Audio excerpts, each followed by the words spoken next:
Hello class. हम आज discuss करेंगे जो न्यूमेरिकल्स हम प्रीवियस क्लास में कर रहे थे उसका एक लास्ट न्यूमेरिकल जो मैंने आपको बोला था कि आप खुद से प्रैक्टिस करके देखना। उस न्यूमेरिकल में देखो, refractive index of water and benzene with respect to air.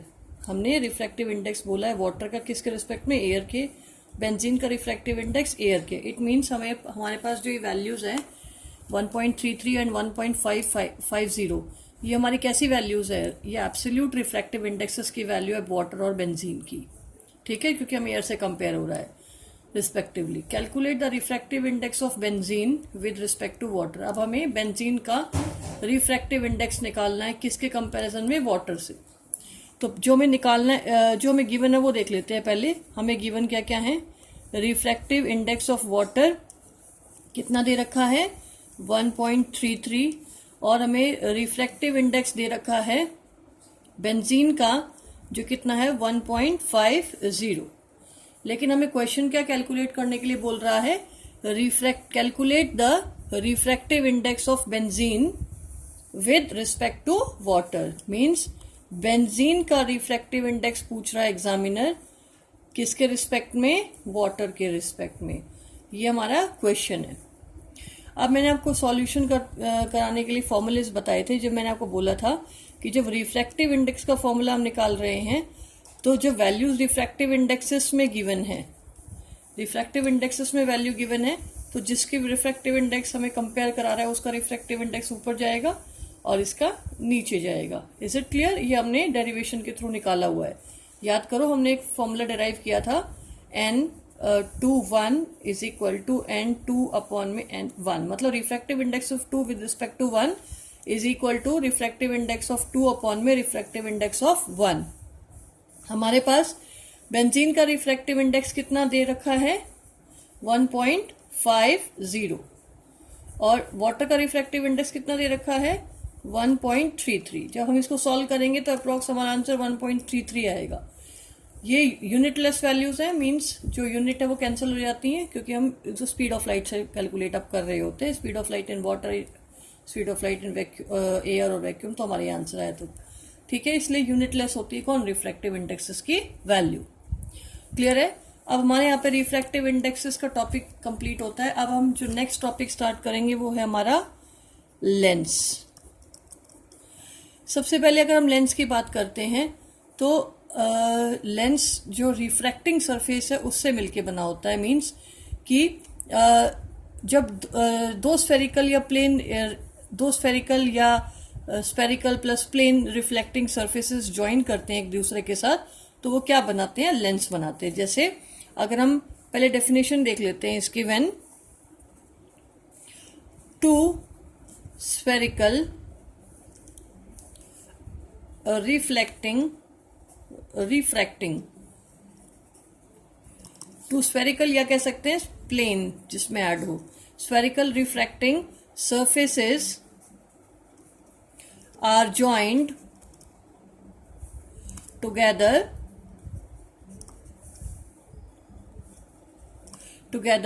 तो वो क्या बनाएंगे, लेंस। Is it clear?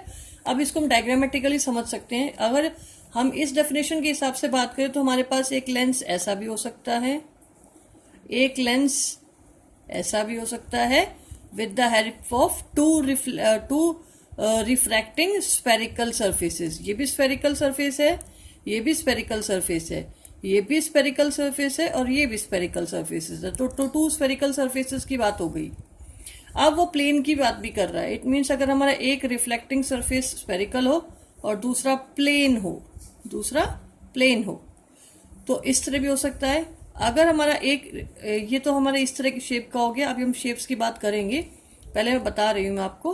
अगर हमारे पास एक इस तरह की शेप का है और दूसरा फिर से प्लेन है, तो वो हमारा हो गया स्फेरिकल प्लस प्लेन वाला, स्फेरिकल प्लेन। बट हमारे कोर्स में दो है शेप्स, तो उन शेप की अब देखो, इसमें ये कन्वेक्स है, ये भी कन्वेक्स है, ये कनकेव है, ये कनकेव है, ये कन्वेक्स साइड है, ये प्लेन साइड है, ये कनकेव साइड है और ये प्लेन साइड है। हमारे कोर्स में ये दो लेंसेज है, ये दो लेंसेज नहीं है। अगर आप नाम जोड़ना चाहो तो लिख सकते हैं, ये है कन्वेक्स लेंस, ये है केव लेंस, ये हमारा हो गया प्लेनो कॉन्वेक्स लेंस, ये हमारा हो गया plano concave lens. Plano word means plane surface and convex from this surface, plano concave plane और ये concave, that is plano concave lens. But हमें आप कौन से स्टडीज करने हैं, टू लेंसेज स्टडी करने हैं, जो हमारा हो गया एक तो कॉन्वेक्स और दूसरा हो गया हमारा कॉनकेव। अगर हम कनकेव और कॉन्वेक्स की बात करते हैं तो उनकी डेफिनेशन वाइज कॉनकेव लेंस की बात कर ले हम, तो अगर हम डेफिनेशन वाइज बात करते हैं तो कॉनकेव लेंस का मतलब क्या, अगर हम डायग्राम से भी देख रहे हैं तो जिसमें both refracting surfaces are concave form, और जिसमें कि हम कह सकते हैं जिसमें जो एजेस हैं वो उसके थिक हैं और जो मिडिल पार्ट है उसका थिन है। तो हम इसकी डेफिनेशन क्या देख सकते हैं, इफ बोथ दी सर्फेसेस, कौन से surfaces, refracting surfaces, refracting surfaces of the lens are concave, या हम कह सकते हैं प्लस ऐड कर सकते हैं इसमें हम कि जो जिसका एजेस आर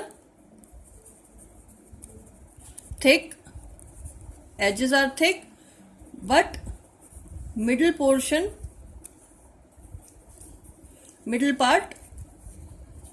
थिन, तो वो हमारा कौन सा लेंस हो गया, concave lens. Is it clear? तो हम अब कॉनकेव लेंस हो गया। अब हम बात करेंगे कॉन्वेक्स की।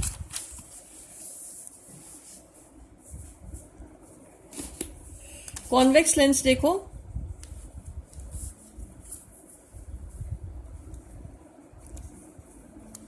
कॉन्वेक्स लेंस की डेफिनेशन वाइज अगर मैं डायग्राम अभी बनाया था जो कि किस तरह था, दोनों की दोनों रिफ्लेक्टिंग सरफेस कॉन्वेक्स थी।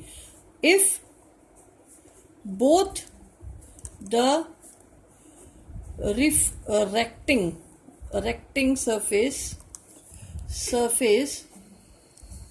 आर कॉन्वेक्स, तो वो हमारे पास क्या हो जाएगा, कॉन्वेक्स लेंस। या हम इसमें ऐड कर दें, कॉन्वेक्स लेंस क्या होते हैं, जिसके जो edges are thin but middle portion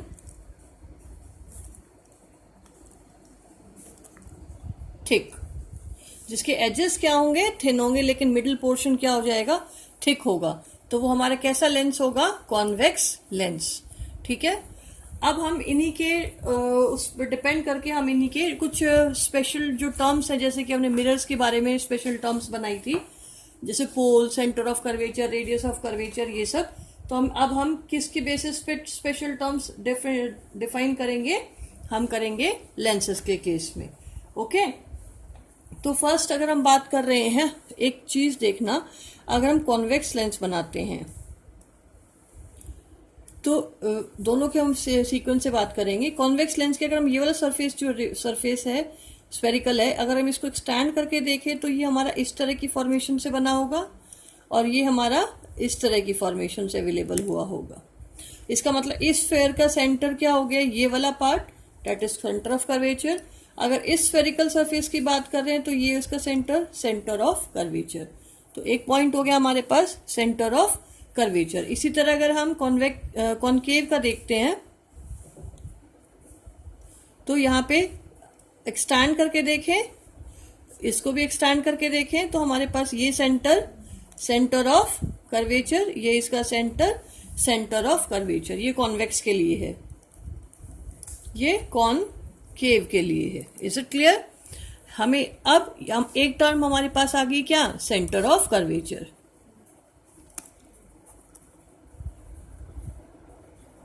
centre of curvature की डेफिनेशन क्या कह सकते हैं, the centre of the spherical refracting surfaces, the centre of the sphere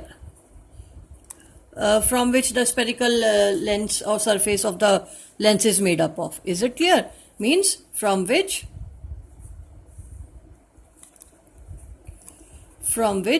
the spherical surface of lens is made. तो वो हमारा क्या हो जाएगा, उसका सेंटर ऑफ कर्वेचर। डिनोट किससे कर रहे हैं हम उसको, हम डिनोट किससे कर रहे हैं, सी से। नेक्स्ट अगर हम बात करें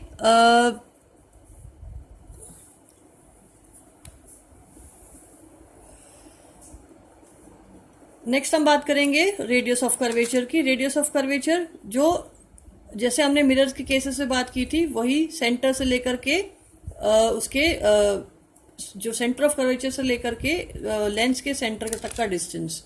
मींस अगर हम रेडियस ऑफ कर्वेचर की बात करें, the radius of curvature of a sphere from where the spherical surface of a lens is made. Means यहाँ पे वही बात है जैसे हमने सेंटर ऑफ कर्वेचर की बात की, the centre of a sphere from which the spherical surface of a lens is made, वो वाली बात। और वहीं से उसका रेडियस जो उसका है उसी लेंस का, तो वो क्या कहलाएगा, radius of curvature.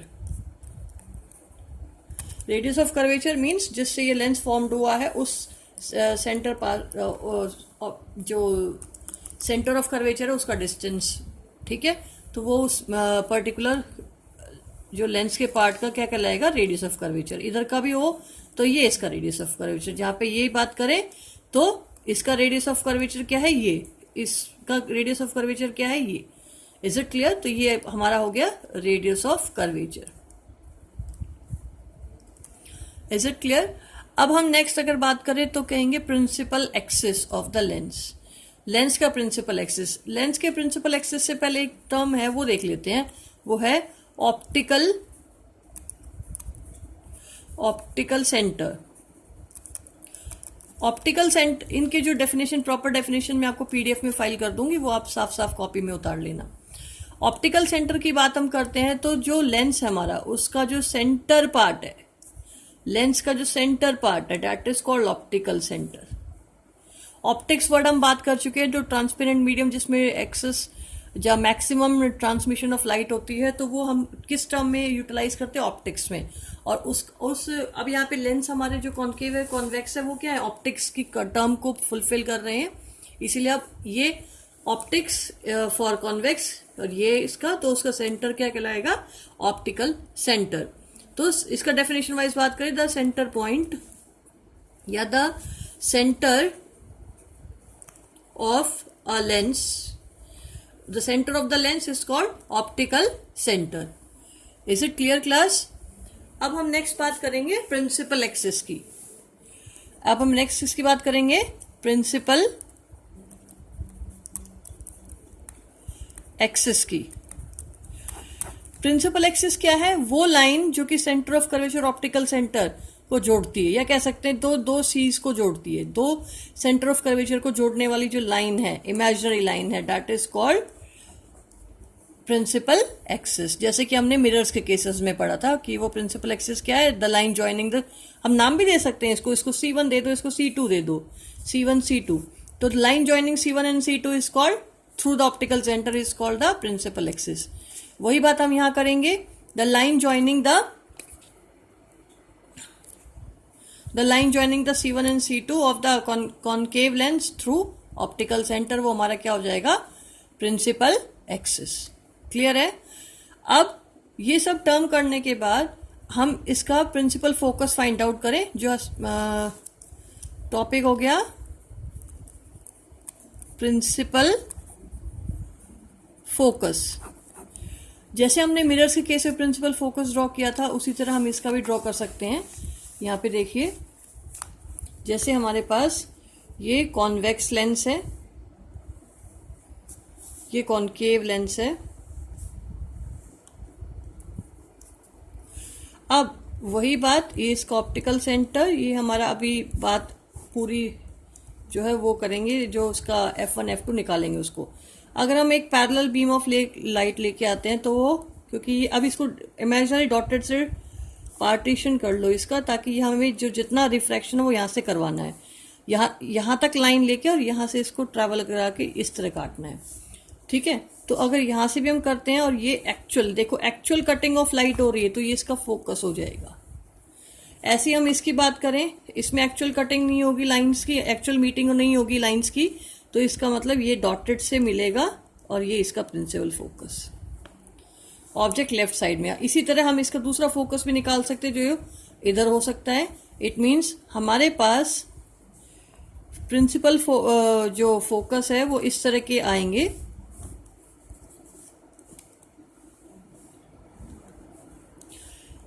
Optical centre, ठीक है। अब यहाँ पे हमारे पास क्या हो सकता है, ये एफ अगर इधर रखते हैं तो भी इसका एफ इधर, ऐसे यहाँ पे एफ और यहाँ पे एफ, दो क्योंकि दोनों सरफेसेस क्या है, ट्रांसपेरेंट है, दोनों सरफेसेस रिफ्रैक्टिंग सरफेसेस है, किधर से भी लाइट आएगी, दो हो सकते हैं।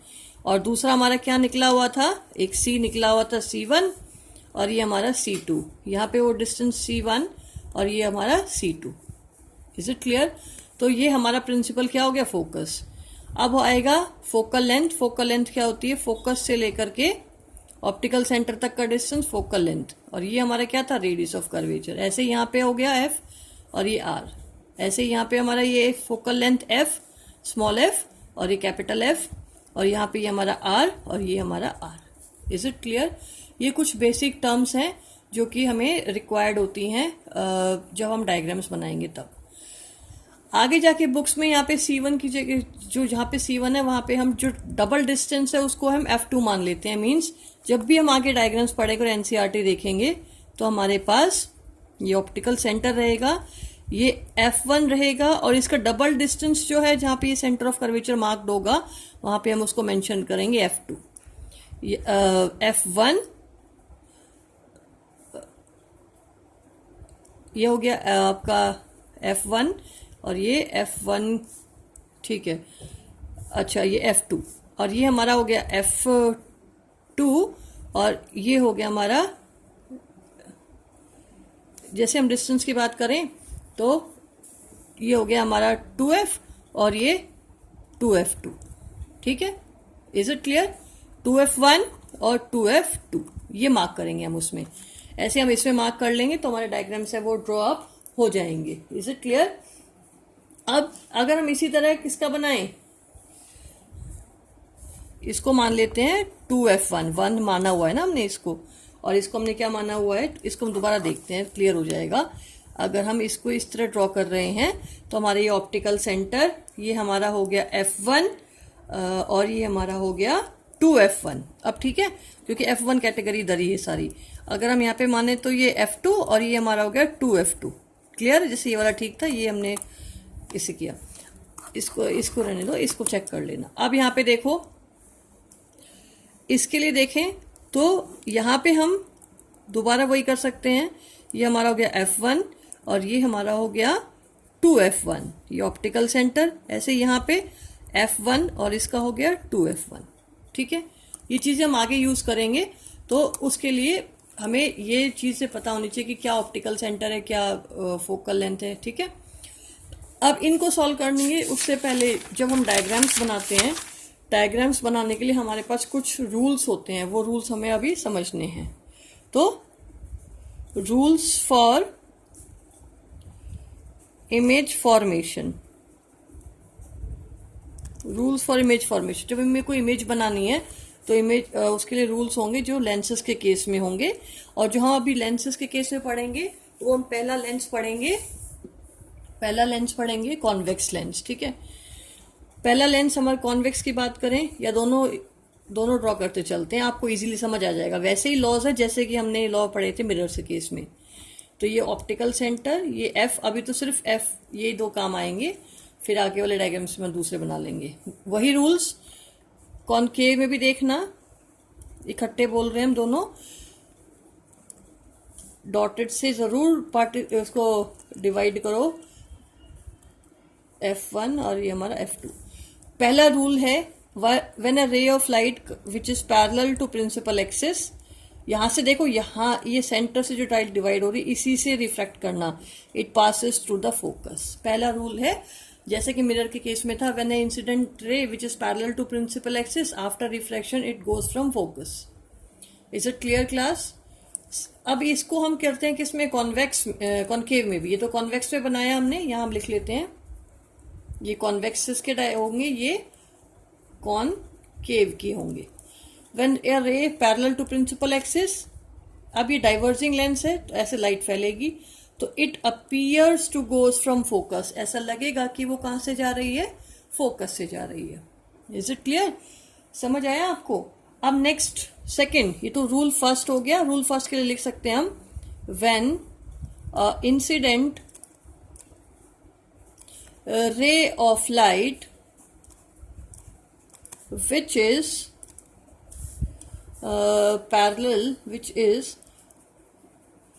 parallel to principal axis after refraction it goes from focus। ठीक है, it goes from focus, it appears to goes from focus, जैसे कि हमारा इस वाले केस में है, कॉनकेव वाले केस में है। Is it clear? Second law पढ़ते हैं।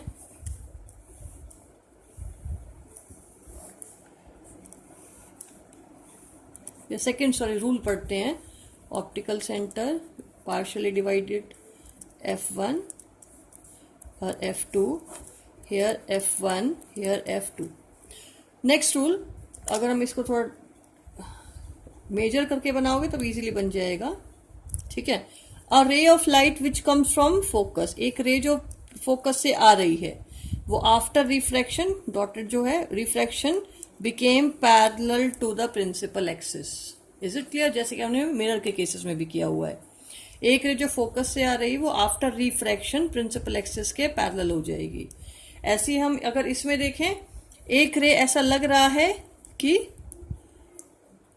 और वो आफ्टर रिफ्लेक्शन ऐसा लग रहा है कि फोकस से आ रही है। एक रे इंसिडेंट ऐसा लग रहा है कि फोकस पे आ रही है, लेकिन आफ्टर रिफ्रैक्शन वो पैरेलल हो गई प्रिंसिपल एक्सिस की। Is it clear? तो हम लिख सकते हैं, व्हेन और incident ray of light which comes from focus, it became parallel to the principal axis। ठीक है, एक इंसिडेंट रे जो फोकस से आ रही है प्रिंसिपल एक्सिस के पैरेलल होगी। एक रे ऐसा लग रहा है कि प्रिंसिपल एक्सिस फोकस पे आ रही है, आफ्टर रिफ्रैक्शन प्रिंसिपल एक्सिस के पैरेलल हो गई। Is it clear? Third rule देखो बेटा,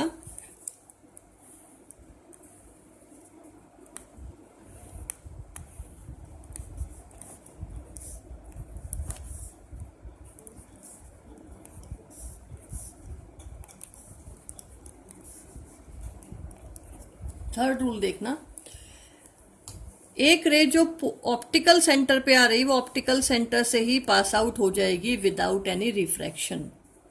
एक रे इंसिडेंट है जो ऑप्टिकल सेंटर पे, वो ऑप्टिकल सेंटर से ही पास आउट हो जाएगी बिना रिफ्रैक्ट हुए, बिना बेंड हुए।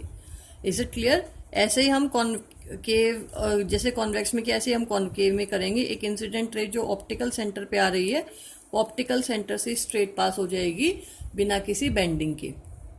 आप नोटिस करो बच्चों, जो हमने रूल्स पढ़े थे, ये तो हम लेंसेज के बारे में रूल्स पढ़ रहे हैं। जब हमने रूल्स पढ़े थे तो जो रूल्स थे हमारे मिरर के केसेस में वो 4 रूल्स थे, लेकिन हम जो अब यहाँ रूल्स पढ़ रहे हैं वो हमारे कितने रूल्स हैं? 3 रूल्स हैं, क्योंकि 4th रूल है वो जो पोल पे आने वाला है वो लेंसेज के केस में अप्लाई नहीं होता, क्योंकि उसमें एक सरफेस उसी मीडियम में लाइट वापस ट्रैवल कर जाती है, जबकि इसमें आगे मीडियम में आगे पास आउट हो जाती है, रिफ्लेक्ट होती है। Is it clear? मैं दोबारा रूल्स फॉलो कर रही हूँ, समझा रही हूँ। रूल्स ऑफ इमेज फॉर्मेशन, पहला रूल, ये कॉन्वेक्स का बनाया हुआ है, ये कनकेव का बनाया हुआ है। एक रे जो प्रिंसिपल एक्सिस से पैरेलल है, आफ्टर रिफ्रैक्शन फोकस से जाएगी। और अगर हम कॉन्वेक्स में बोले, एक रे प्रिंसिपल एक्सिस से पैरेलल है, ऐसा लग रहा है, it appears to be goes from focus. ठीक है, when incident ray of light which is parallel to principal axis after refraction it goes from the focus और appear to goes from focus. Okay, second rule, एक ray of light जो focus पे आ रही है after refraction parallel to the principal axis, वही बात concave में भी देखो, एक रे ऐसा लग रहा है कि फोकस पे आ रही है लेकिन आफ्टर रिफ्रैक्शन प्रिंसिपल एक्सिस के पैरेलल हो गई है। थर्ड रूल हमारा है, एक रे जो ऑप्टिकल सेंटर पे आ रही है वो ऑप्टिकल सेंटर से ही पास आउट हो जाएगी, एक रे जो ऑप्टिकल सेंटर से पास है उसी से सीधी पास आउट हो जाएगी without any bending in both the convex and concave cases. समझ आ गया?